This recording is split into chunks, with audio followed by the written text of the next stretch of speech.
Hello friends, welcome to the enlightened academy. और ये है इंडियन पॉलिटी सीरीज़ की वीडियो नंबर 3, जिसमें आज हम डिस्कस करेंगे पिट्स इंडिया एक्ट 1784। तो इसको स्टार्ट करने से पहले हम क्विक रिवीजन कर ले जो हमने प्रीवियस 2 वीडियोस में बात करी थी। तो कहानी हम लोग इस तरीके से बात करते थे, जिन लोगों ने अगर वो वीडियो अभी तक देख लिए उन्हें पता होगा कि अंग्रेज 1600 में एक ईस्ट इंडिया मतलब कंपनी के रूप में भारत आते हैं ट्रेड करने, और उन्हें रॉयल चार्टर इशू किया जाता है क्वीन एलिजाबेथ के थ्रू। एंड देन जब वो 1600 में यहाँ पे आ जाते हैं तो फाइनली वो एक कंपनी की तरह सिर्फ व्यापार करते हैं। फिर धीरे धीरे यहाँ के इंटरनल पॉलिटिक्स में इंडल्ज होते हैं, वॉर कंडक्ट करते हैं, और उसके बाद 1757 में बैटल ऑफ प्लासी होती है। और ये बैटल बहुत ही इम्पॉर्टेंट हो जाता है। क्यों? उसके पीछे रीज़न होता है कि उस टाइम पे भारत देश में जो बंगाल का रीजन था वो बहुत ज़्यादा फ्लरिशिंग था, और जिसका बंगाल पे कंट्रोल होता था, क्योंकि मुग़ल एम्पायर तो ऑलरेडी औरंगजेब के डेथ के बाद डिक्लाइन कर चुकी थी। तो उस समय सबसे पावरफुल हुआ करता था बंगाल। अगर और जिसका कब्जा बंगाल पे हो जाएगा इसका मतलब है कि वो पूरे भारत देश को कंट्रोल किया करेगा। तो ये थी, इसलिए बैटल ऑफ प्लासी में बंगाल की हार हो जाती है। ठीक है। और उसके बाद एक फॉर्मल आप कह सकते हैं कि 1764 में एक दूसरी बैटल होती है, that is battle of Buxar. ठीक है, जिसमें मुग़ल एम्पायर, बंगाल के नवाब और अवध के नवाब कॉम्बाइंड फोर्स लगा करके ब्रिटिशर्स से फाइट करते हैं और ब्रिटिशर्स उन्हें हरा देते हैं। और उसके बाद, और यहाँ पे बेसिकली इम्पॉर्टेंट ये इसलिए है क्योंकि जो उस समय हमारे पूरे भारत के जो एम्पायर थे या एम्परर थे वो थे मुग़ल एम्परर शाह आलम II, और उनकी हार एक फॉर्मल आप कह सकते हैं सिंबॉलिक हार थी, जो ये दर्शाती थी कि now the entire India is going to be controlled by the Britishers. तो इस वजह से ये बैटल बहुत ज़्यादा इंपॉर्टेंट होती है। और इस बैटल के बाद 1765 पे एक ट्रीटी होती है, और ये ट्रीटी अपने आप में बहुत इंपॉर्टेंट होती है, ट्रीटी ऑफ इलाहाबाद। और इस ट्रीटी के बाद ईस्ट इंडिया कंपनी को दीवानी राइट मिल जाता है मुग़ल एम्पायर से, दीवानी राइट ऑफ 3 रीजन का, बंगाल, बिहार एंड उड़ीसा। इन 3 रीजन का दीवानी मतलब होता है basically civil and revenue right. तो ये सिंबलाइज करता है कि नाउ कंपनी के पास अब ये पावर है। फॉर एग्जांपल, अगर एक टेरिटरी है जिस पे टैक्स कलेक्शन करने का अधिकार अगर आज भारत सरकार को, इसका मतलब उस समय अगर कंपनी को अधिकार दे दिया गया इस पर्टिकुलर रीजन का, तो ये दर्शाती थी कि अब कंपनी कहीं ना कहीं टेरिटोरियल मतलब पावर बन चुकी है। मतलब एक सॉवरन पावर के रूप में हम इन्हें खुद ब खुद ताज पहना देते हैं, मुग़ल एम्पायर इन्हें पहना देते हैं, क्योंकि वो वार हार जाते हैं, उनके पास ऑप्शन भी नहीं होता है कुछ भी। और ईस्ट इंडिया कंपनी यहाँ से एक टेरिटोरियल पावर के रूप में उभरती है, ये हमने डिस्कशन किया था। इसके बाद ब्रिटिश जो इंग्लैंड में बैठे हुए क्राउन थे, उन्होंने धीरे धीरे कंपनी के थ्रू, ईस्ट इंडिया कंपनी के थ्रू भारत को कंट्रोल करने की कोशिश, क्योंकि अब तो टेरिटरीज हाथ में आ गई है। तो उसके बाद उस टेरिटरी को ज़्यादा कब्जा करने के लिए कुछ कानून पास करने लगे। जैसे भारत देश में भारत सरकार पार्लियामेंट में कोई कानून पास करती है तो वो कानून उस पर्टिकुलर रीजन या एरिया पे इम्प्लीमेंट किया जाता है। इसका मतलब है कि they have the right to make certain laws on certain part of the territory. इसका मतलब है कि वो ऑथराइज हैं। और यहाँ से कहानी शुरू होती है हमारे इंडियन पॉलिटी की, जो हमने डिस्कशन ऑलरेडी कर लिया है कि पहली एक्ट जो ब्रिटेन में बैठे बैठे वहाँ की पार्लियामेंट पास करती है 1773 में, रेगुलेटिंग एक्ट। और इसमें कुछ प्रोविज़न दिया जाता है कि किस तरीके से कंपनी को कुछ स्पेशल पावर मिलते हैं, और वहाँ से कंपनी एक टेरिटोरियल पावर के रूप में भारत देश में अपना रूल इस्टेब्लिश करने की कोशिश करती है, जो हमने लास्ट वीडियो में डिस्कशन कर लिया था। और उसके बाद आती है एक्ट ऑफ सेटलमेंट, जिसमें बेसिकली कोर्ट और जो गवर्नर जनरल इन काउंसिल हुआ करते थे उनके बीच में पावर का डिस्ट्रीब्यूशन क्लियर था। अब उसके बाद जो थर्ड एक्ट आता है वो है पिट्स इंडिया एक्ट 1784। और ये बात मैंने इसलिए बताया क्योंकि पिट इंडिया एक्ट के इंट्रोड्यूस करने का या पार्लियामेंट में ये लॉ लाने के पीछे कारण सबसे बड़ा था कि कुछ 1773 में जो रेगुलेटिंग एक्ट थी जो ब्रिटेन के पार्लियामेंट ने बनाया था इंडिया के लिए, वहाँ पे कुछ डिफेक्ट्स थे। तो उस डिफेक्ट्स को रेक्टिफाई करने के लिए पिट्स इंडिया एक्ट का इंट्रोडक्शन होता है। अब इसको हम डिस्कशन करेंगे यहाँ से। Pitt's India act 1784। तो बेसिकली हम इस एक्ट की कॉन्टेक्स्ट को समझते हैं। देखिए, कॉन्टेक्स्ट ये है कि 1773 का जो रेगुलेटिंग एक्ट था उसमें कुछ डिस्क्रिपेंसीज थी, उसको रेक्टिफाई करने के लिए पिट्स इंडिया एक्ट लाया गया। इस पर्टिकुलर एक्ट का नाम पिट्स इंडिया क्यों रखा गया, उसके पीछे रीज़न ये है कि विलियम पिट द यंगर, जो लगभग आप मान के चलिए 24 to 25 ईयर्स के थे उस समय, वो उस समय ब्रिटेन के प्राइम मिनिस्टर थे और उन्होंने ब्रिटेन के पार्लियामेंट में ये लॉ को इंट्रोड्यूस किया था, पेश किया था, इसलिए उन्हीं के नाम को डेडिकेट किया गया है इस एक्ट को। इस वजह से इसका नाम है पिट्स इंडिया एक्ट। लेकिन ये इंडिया का जो मेन टाइटल है वो इस तरीके से, इसको एक बार आप रीड आउट कर लीजिए क्योंकि ये इंपॉर्टेंट तो कोई एग्जाम में नहीं पूछेगा, लेकिन इससे आपको एक कॉन्टेक्स्ट ये समझ में आएगा कि ये एक्ट एक्चुअली कहना क्यों चाहती है और वो किस पर्टिकुलर मैटर से रिलेटेड है। An act for the better regulation, an act for the better regulation and management of, कि एक अच्छे तरीके से रेगुलेट करने के लिए, मैनेज करने के लिए of the affairs of east India company. East India Company को हमें कंट्रोल करना है, उनके अफेयर्स को रेगुलेट करना है, मैनेज करना है। End of the British position in India, ये बहुत इंपॉर्टेंट है, मैं इसे हाईलाइट कर देता हूँ। ऑफ द, इसको मैं एक्सप्लेन करूँगा अभी। Of the British position in India and for stabilising a court of jurisdiction for more speedy and effectual trial of the person accused of offences committed in the East India। तो basically इस act का जो title था वो ये था, यहाँ पे आपको ये समझना है कि ईस्ट इंडीज़ के एरिया में अगर कोई भी लोग हैं, अगर वो किसी भी तरीके का ऑफेंस करते हैं तो उन पे जो मुकदमा चलेगा या उनको जो ट्राई किया जाएगा वो अब कौन करेंगे, ब्रिटिशर्स। किसके थ्रू, कोर्ट के थ्रू। तो ये बेसिकली एक्ट दो बातें कह रही है, मैं आगे डिस्कशन करूँगा इसको यहाँ पे। तो पर्पस आपने समझ लिया कि रेगुलेटिंग एक्ट के कुछ प्रॉब्लम्स थे, कॉन्टेक्स्ट आपने समझ लिया कि क्यों ये लाया गया, विलियम पिट्स ने इंट्रोड्यूस किया। अब मेन प्रोविजंस क्या हैं इस एक्ट के, जो एग्जाम्स में पूछे जाते हैं। इस एक्ट के मेन प्रोविज़न जो हैं वो इस तरीके से हैं। ये एक्ट जो लाया गया था वो मेन पर्पस था कि ईस्ट इंडिया कंपनी जो इंडिया को रूल कर रही थी उस पे ब्रिटिशर्स का फुल कंट्रोल, या फिर आप कह सकते हैं ब्रिटिशर्स तो ऑलरेडी इस कंपनी के सब ओनर थे, लेकिन मैं ब्रिटिशर्स नहीं कहूँगा, ब्रिटिश पार्लियामेंट या फिर आप कह सकते हैं crown, to be precise, crown का फुल कंट्रोल। और ये फर्स्ट टाइम था जब ईस्ट इंडिया कंपनी को फुल्ली कंट्रोल करने की एक कोशिश की गई और वो सफल भी हुए। फर्स्ट टाइम इनको फुल्ली कंट्रोल कर लिया गया था। जैसे आपने रेगुलेटिंग एक्ट में देखा, ये एक महज कंपनी थी जिनको पावर दिया गया था यहाँ पे ट्रेड करने के लिए, फिर वो टेरिटोरियल पावर बन गए और उन्हीं को ये दिया गया था कि आप जा करके चलाएं। लेकिन अब इस एक्ट, एक रेगुलेटिंग एक्ट से इनको थोड़ा सा कंट्रोल करने की कोशिश की गई थी, but first time fully control कर लिया गया था ईस्ट इंडिया कंपनी को इस एक्ट के द्वारा। और वो कैसे किया गया तो वो भी आपको प्रोविजंस में समझने हैं कि कैसे इसको बेसिकली कंट्रोल किया गया। तो कुछ प्रोविज़न इस तरीके से हैं कि आपको पता है कि ईस्ट इंडिया कंपनी जो फुल्ली एक कमर्शियल बॉडी थी जो ट्रेड कर रही थी, अब उनको पावर दे दिया गया था 1773 में ही कि अब वो जो टेरिटरी है उनको भी कंट्रोल करे, उस टेरिटरी को भी वो कंट्रोल करे। लेकिन अब उनकी जो दोनों पावर है, commercial power of the company और पॉलिटिकल पावर, इन दोनों को डिवाइड कर दिया गया, यानी बाइफर्केट कर दिया गया कि अब ईस्ट इंडिया कंपनी दो तरीके से काम करेगी और अब जो उनके कमर्शियल वर्क होंगे वो अलग देखे जाएंगे और पॉलिटिकल काम अलग देखे जाएंगे। पॉलिटिकल मतलब revenue matter, military matter and civil matter. जैसे आज भी आप देखते हैं कि भारत सरकार सिविल मैटर पे, मिलिट्री मैटर पे, रेवेन्यू मैटर पे कंट्रोल रखती है।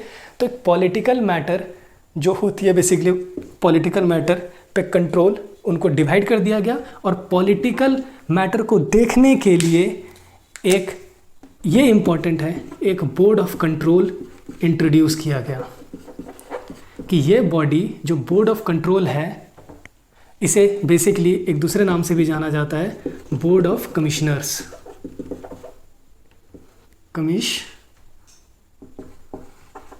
Board of commissioners, board of control बनाया गया। अब इस बोर्ड ऑफ कंट्रोल का काम था कि वो पूरी जो इंडिया की ब्रिटिश पोजीशन है उस पे उनकी जो पॉलिटिकल एक्टिविटीज़ है उनका पूरा राइट इस बोर्ड ऑफ कंट्रोल को दे दिया जाएगा।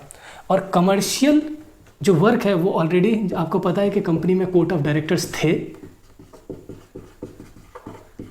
और कंपनी की जो भी कमर्शियल एक्टिविटी होगी वो कोर्ट्स ऑफ डायरेक्टर देखेंगे। यानी इसका सीधा सा मतलब है कि कंपनी की जो कमर्शियल एक्टिविटी है या कंपनी का रिप्रेजेंटेशन वो कोर्ट ऑफ डायरेक्टर कर रही थी। यानी court of director basically company को रिप्रेजेंट कर रही थी, बट ब्रिटिश क्राउन को board of control, British crown को बोर्ड ऑफ कंट्रोल भारत देश में रिप्रेजेंट कर रही थी।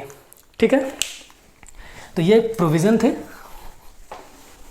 फर्स्ट टाइम इस तरीके से किया गया कि ज़्यादा कंट्रोल ईस्ट इंडिया कंपनी का जो है वो ब्रिटिश क्राउन के पास चला जाए। बोर्ड ऑफ कंट्रोल में मेनली 6 मेंबर हुआ करते थे, 6 मेंबर की ये बोर्ड ऑफ कंट्रोल होती थी। जो नई बॉडी बनाई गई थी 6 मेंबर्स, इसमें एक मेंबर जो थे वो बेसिकली थे कमिश्नर ऑफ एक्सचेकर। एक्सचेकर का मतलब जो भी हमारा खजाना होता है किसी भी सरकार का, किसी भी देश का, उनका हेड कमिश्नर ऑफ एक्सचेकर। दूसरे थे सेक्रेटरी ऑफ स्टेट, और 4 मेंबर थे ऑफ प्रिवी काउंसिल। ठीक है, 6 मेंबर की ये बोर्ड ऑफ कंट्रोल थी, जिसमें एक थे कमिश्नर ऑफ एक्सचेकर, दूसरे थे सेक्रेटरी ऑफ स्टेट, और 4 मेंबर थे प्रिवी काउंसिल की। ये दो जो मेंबर थे वो बेसिकली ब्रिटिश कैबिनेट के मिनिस्टर हुआ करते थे। ब्रिटेन के वहाँ पे कैबिनेट थी, उनके 2 मिनिस्टर हुआ करते थे। और ये 4 मेंबर जो है वो डायरेक्टली अपॉइंट होते थे, directly appointed by British crown. ठीक है, किंग और क्वीन के थ्रू ये अपॉइंट किए जाते थे। इसका मतलब कि अब आप देख रहे हैं कि board of control mainly British crown के अंदर है, जो वहाँ के किंग है उनके कंट्रोल में है, और जो भी पॉलिटिकल एक्टिविटी भारत देश में होगी उनका टोटल कंट्रोल या रिप्रेजेंटेशन इनके हाथों में है। सेक्रेटरी ऑफ स्टेट को बेसिकली इस बोर्ड ऑफ कंट्रोल का चेयरमैन भी बना दिया गया। इनके पास वो चेयरमैन की पावर थी, और यहीं से शुरू होता है द मोस्ट इंपॉर्टेंट चीज़, दैट इज़ ड्यूअल गवर्नमेंट, द्वैध शासन। गवर्नमेंट, द्वैध शासन, ये याद रखिएगा क्योंकि क्वेश्चन आता है कभी कभी कि किस एक्ट के थ्रू भारत देश में द्वैध शासन लागू किया गया, डुअल गवर्नमेंट लागू किया गया। तो आपका आंसर होगा पिट्स इंडिया एक्ट के बाद भारत। और ये डुअल गवर्नमेंट मीन्स व्हाट, कि जो भी भारत देश है उसको 2 तरीके से 2 सरकारें हैं जो कंट्रोल कर रही है। एक है बोर्ड ऑफ कंट्रोल और दूसरा है कोर्ट ऑफ डायरेक्टर्स। ठीक है, वो कमर्शियल एक्टिविटी को देख रहे हैं, ये पॉलिटिकल एक्टिविटी को देख रहे हैं। तो यहाँ से इस पर्टिकुलर प्रोविज़न से ब्रिटेन के क्राउन ने कंपनी के ऊपर पूरी तरह से एक कब्जा हासिल कर लिया। ठीक है, आगे चल करके ये डुअल गवर्नमेंट जो है वो 1858 का एक्ट, जब रिवोल्ट ऑफ 57 होगा उसके बाद आप देखेंगे जो भारत गवर्नमेंट ऑफ इंडिया 1858 आती है, उसके बाद इस डुअल गवर्नमेंट को परमानेंटली ख़त्म कर दिया जाता। तो ये भी कभी क्वेश्चन आता है कि किस एक्ट के थ्रू डुअल गवर्नमेंट को एबॉलिश कर दिया गया, जो पिट्स इंडिया एक्ट के तहत इंट्रोड्यूस किया गया था। तो इस एक्ट से इंट्रोड्यूस हुआ 1850 एक्ट के बाद डुअल गवर्नमेंट को ख़त्म कर दिया जाता है। मतलब बोर्ड ऑफ कंट्रोल को भी ख़त्म कर दिया जाता है और कोर्ट ऑफ डायरेक्टर को भी ख़त्म कर दिया जाता है। कब? 1858 में। लेकिन अभी से लेकर के 1858 तक, ठीक है, ये पर्टिकुलर जो डुअल गवर्नमेंट है वो इंडिया को एक्ट करेगी। यहाँ तक क्लियर है सभी को? ठीक है, नोट डाउन करना चाहते हैं आप नोट डाउन कर सकते हैं ये सारी चीज़ें वीडियो पॉज करके। ये तो एक प्रोविज़न के बारे में हमने डिस्कशन किया।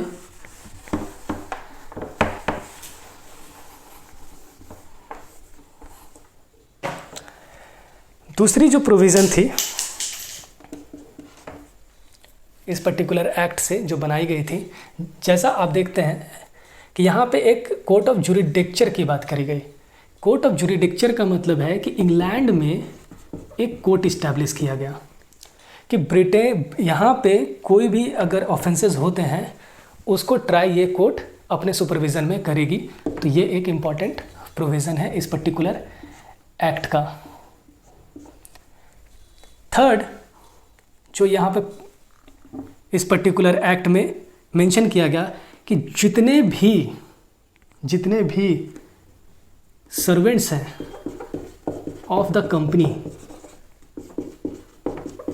जितने भी सर्वेंट्स ऑफ द कंपनी हैं उनको दे हैव टू डिक्लेयर, उनको डिक्लेयर करना होगा, they have to declare their asset, they have to declare their assets. वो सारे एसेट्स ईदर इन इंग्लैंड और इन इंडिया, इंडिया में जितने भी उनके एसेट हैं और इंग्लैंड में जितने भी एसेट्स हैं उन सभी को डिक्लेयर करना पड़ेगा। किसको? कंपनी को, board of director, board of control को डिक्लेयर करने का। कितने टाइम फ्रेम में? 2 मंथ्स के टाइम फ्रेम में। जैसे वो अपॉइंटमेंट लेते हैं 2 मंथ्स ऑफ अपॉइंटमेंट के बाद उनको ये डिक्लेयर करना पड़ेगा। तो बेसिकली क्या है कि कंपनी का कोई भी सर्वेंट है उन पे भी ब्रिटिश गवर्नमेंट अपना कंट्रोल इस्टेब्लिश करने की कोशिश कर रही है इस एक्ट के बाद। क्लियर है? दिस एक्ट फर्स्ट टाइम, ये एक्ट फर्स्ट टाइम सिग्निफिकेंट करती है भारत देश के लैंड को, क्या कहती है? British position in India.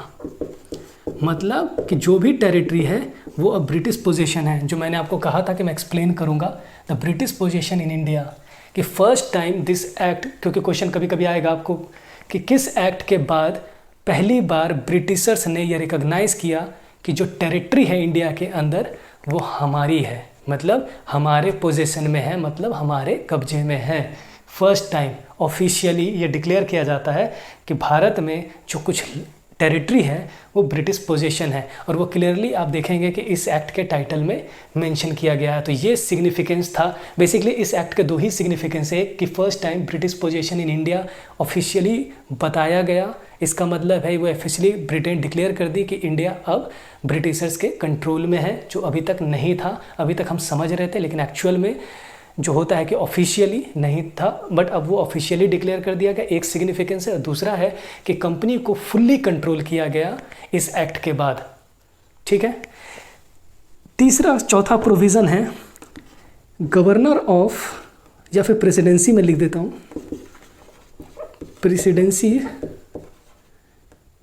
Presidency of Madras and Bombay को और डिप्राइव्ड कर दिया गया। मतलब उनसे और भी ज़्यादा पावर छीन ले गए। जैसे लाइक रेवेन्यू मैटर में पावर थी, लॉ बनाने के जो पावर्स थे, मोस्ट ऑफ द पावर, जो बहुत सारे पावर्स थे उनको, या फिर मिलिट्री को कंट्रोल करने की जो पावर थी, उनकी खुद की जो मिलिट्री उनके पोजीशन पे थी, उनकी प्रेसिडेंसीज पे थी। अभी तक पावर गवर्नर ऑफ मद्रास और बॉम्बे के पास था, उनको टोटल कंट्रोल कर लिया गया। और वो अब पावर दे दिया गया किसको? बंगाल प्रेसिडेंसी को। ठीक है। पहले भी उनकी बेसिकली उनको सबऑर्डिनेट कर दिया गया था कि कुछ भी होगा आप हमारे अधीन हैं, और जो भी आप, फॉर एग्जांपल मिलिट्री अगर आप अपना ऑपरेट कर रहे हैं तो वो हमारे डायरेक्शंस के हिसाब से होगा। लेकिन अब क्या था कि फुल्ली उनको बहुत सारे पावर और ज़्यादा डिप्राइव्ड कर दिया गया इस एक्ट के बाद। तो इसलिए कहते हैं कि मैंने कहा था आपको 1773 में सेंट्रलाइजेशन शुरू हो चुकी थी, केंद्रीकरण ऑफ द पावर, और धीरे धीरे ये केंद्रीकरण चलेगी। और अब देखेंगे कि और फर्दर एक्ट आने के बाद और ज़्यादा केंद्रीकरण किया जाएगा। तो ये एक्ट भी एक और दिशा में है, फिर आगे देखेंगे कि और दिशा में अब केंद्रीकरण किया जाएगा। वो धीरे धीरे आप, जैसे मैं आगे क्लासेस लूँगा उससे आपको पता चलेगा कि बंगाल प्रेसिडेंसी के अंदर सारी पावर को ले आया गया, जो भी और भी पावर्स थी। 6th प्रोविज़न की अगर मैं बात करूँ, 6th प्रोविज़न जो था वो ये था कि officially capital of India Calcutta को डिक्लेयर कर दिया गया।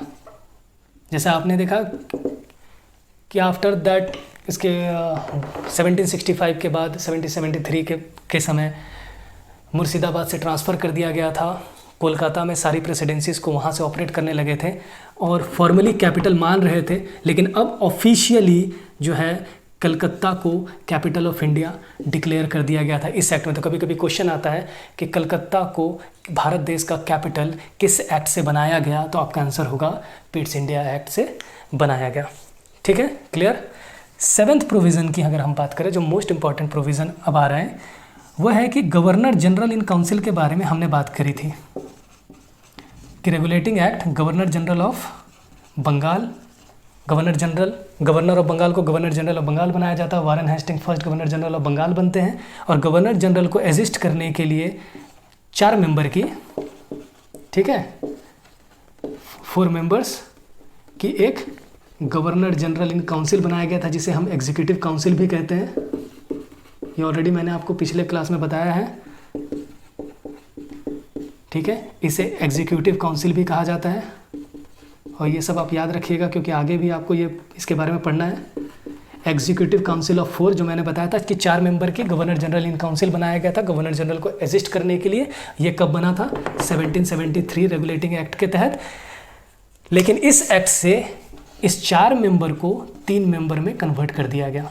रीज़न बहुत क्लियर है, गवर्नर जनरल ऑफ बंगाल को ज़्यादा पावर देने के लिए। नाउ फॉर एग्जांपल किसी भी मैटर पे अगर ये 4 मेंबर हैं तो ऐसा सिचुएशंस होता था, ये भी एक डिफेक्ट था जिसको इस पर्टिकुलर एक्ट से दूर किया गया कि 4 मेंबर थे तो 2 एक तरफ हो जाते थे, 2 एक तरफ हो जाते थे, तो फाइनली कोई भी रास्ता पर्टिकुलर उस पर सहमति नहीं बनती थी, क्लैश्ड हो जाता था। अब इस पर्टिकुलर टाई ब्रेकर को तोड़ा कैसे जाए, उसके लिए कोई प्रोविज़न रेगुलेटिंग एक्ट में मेंशन नहीं किया गया था। बट इस एक्ट में इस पर्टिकुलर 4 मेंबर को जो गवर्नर जनरल इन काउंसिल थी या एग्जीक्यूटिव काउंसिल थी उसको घटा करके डिप्राइव्ड करके 3 मेंबर कर दिया गया, जिससे क्या हो कि अगर कोई भी 2 मेंबर एक तरफ हो जाए तो जाहिर सी बात है कि वो बिल, वो कानून या वो ऑर्डर वो पास होगा ही।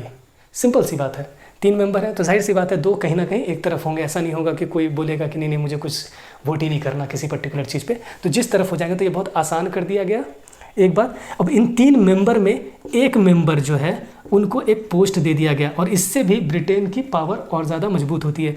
1 मेंबर अमंग मैं यहाँ पे लिख रहा हूँ, बहुत लोग इसमें कंफ्यूज हो जाते हैं। अमंग दिस 3 मेंबर, इन्हीं 3 मेंबर में एक मेंबर को एक पोस्ट दे दिया जाता है, जिस पोस्ट का नाम था बेसिकली कमांडर इन चीफ।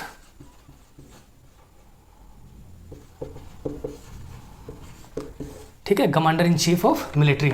तो बेसिकली जो हमारे देश में जो भी हमारा डिफेंस सिस्टम था उन्हें कमांडर इन चीफ बना दिया गया। और आपको पता है कि गवर्नर जनरल काउंसिल को डायरेक्टली ब्रिटेन के क्राउन अपॉइंट करती थी और उन्हीं की वजह से बेसिकली, तो जाहिर सी बात है कि अब जो अगर मैं बात करूं यहाँ का डिफेंस सिस्टम या मिलिट्री सिस्टम जो पहले कंपनी के अंडर हुआ करता था, अब वो मिलिट्री सिस्टम ब्रिटिश क्राउन के अंदर आ गया और ऑफिशियली इस पर्टिकुलर भारत देश की मिलिट्री को ये कहा गया किंग्स मिलिट्री। ठीक है, तो इससे आप समझ सकते हैं कि जो मिलिट्री पहले कंपनी की हुआ करती थी अब उनको छीन करके एक कमांडर इन चीफ का पोस्ट बनाया गया, जो सुप्रीम पावर होंगे। जैसे आज के डेट में हमारे देश में होते हैं CDS बनाए गए हैं, या फिर आर्मी में डिफेंस के सिस्टम में जो एक पर्टिकुलर पोस्ट होती है जो उनके मेंबर होते हैं राउंड वाइज, तो कंट्रोल करने के लिए पूरे मिलिट्री या डिफेंस सिस्टम को कंट्रोल करने के लिए जैसे CDS की पोस्ट बनी थी, बिपिन रावत को बनाया गया था जिनका निधन हो गया अभी। सेम उसी तरीके से कि पूरी मिलिट्री की जो डिफेंस की पावर, इधर वो नेवी हो या मिलिट्री हो, उनके लिए कमांडर इन चीफ बना दिया गया। और वो commander in chief governor general की जो एग्जीक्यूटिव काउंसिल थी उन्हीं के जो 3 मेंबर थे उनमें से एक मेंबर होते थे। क्लियर है यहाँ तक? तो यहाँ से भी आप देख रहे हैं कि किस तरीके से ये एक्ट बेसिकली ब्रिटिश क्राउन को ज़्यादा पावर दे रही है और कंपनी को अपने अधीन ले करके आ रही है। ठीक है, नेक्स्ट प्रोविज़न जो है इस एक्ट का वो है कि क्वेश्चन आता है किस एक्ट के through governor general of Bengal gets veto power. Veto power दे दिया गया। वीटो पावर का मतलब आपको पता ही होगा कि अगर मान लिया जाए कोई भी ऑर्डर पास किया गया और मेंबर ने सहमति दे दी कि चलो 3-2 से वो हो गया कि ऑर्डर पास हो गया, 2:1 से कि 2 लोगों ने फेवर में वोट किया, एक अगेंस्ट में पास किया या कुछ भी, तो अब गवर्नर जनरल के पास ये पावर है कि वो इस पूरे एक्ट को डिस्पाइट कि इन्होंने उनको पर्टिकुलर इस काउंसिल ने उस पर्टिकुलर ऑर्डर को पास कर दिया, उनके पास वीटो पावर है, वो उसको नलीफाई कर सकते हैं।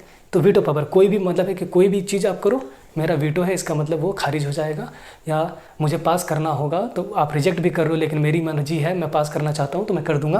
That is called the veto power, means absolute power. तो ये absolute power governor general of Bengal को इस एक्ट के बाद दे दिया जाता है। ठीक है, तो ये बेसिकली कुछ प्रोविजंस हैं यहाँ पे। ठीक है, अब इस पर्टिकुलर एक्ट के भी कुछ साइड इफ़ेक्ट्स मिलेंगे जिसको बाद में रेक्टिफाई किया जाता है। साइड इफ़ेक्ट्स ये हो गए कि कहा तो गया कि यहाँ से डुअल गवर्नमेंट की शुरुआत हुई, ठीक है, ऑफिशियली, लेकिन टेक्निकली क्या हुआ कि ये डुअल गवर्नमेंट नहीं, ये ट्रिपल गवर्नमेंट बन गई थी। लेकिन ऐसा क्वेश्चन आएगा नहीं, कैसे? एक तो कमर्शियल एक्टिविटी के लिए कोर्ट ऑफ डायरेक्टर, दूसरी बोर्ड ऑफ कंट्रोल जो पॉलिटिकल अफेयर्स को देखती थी, और तीसरी थी गवर्नर जनरल और उनकी काउंसिल। अब ये तीनों के बीच में हमेशा कुछ ना कुछ क्लैशेस होते ही रहते थे।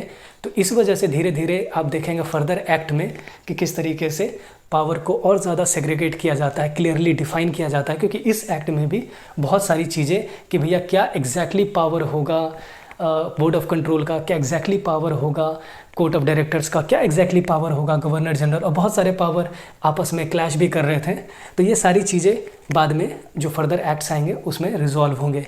लेकिन ये एक्ट अपने आप में एक बहुत महत्वपूर्ण एक्ट है, बहुत इंपॉर्टेंट एक्ट है, दो रीज़न से। क्योंकि first time British position officially declare किया गया कि भारत की टेरिटरी अब ब्रिटिश पोजीशन के हाथ में है, क्लियर। और दूसरा कि यहाँ पे वीटो पावर दिया गया, 4 मेंबर घटा दिया गया एग्जीक्यूटिव काउंसिल में। यहाँ पे मिलिट्री की पावर से कमांडर इन चीफ, कभी कभी आता कमांडर इन चीफ, किस पर्टिकुलर एक्ट से वो पोस्ट क्रिएट किया गया, कैसे बोर्ड ऑफ कंट्रोल बनी, उसके जो मेंबर्स हैं किस तरीके से। तो ये सारी चीज़ें आपको याद रखनी है। टोटल प्रोविज़न मैंने पॉइंट बाय पॉइंट लिखा दिया, वीडियो को आराम से स्लो करके पॉज करके इसकी प्रॉपर नोट्स बना सकते हैं।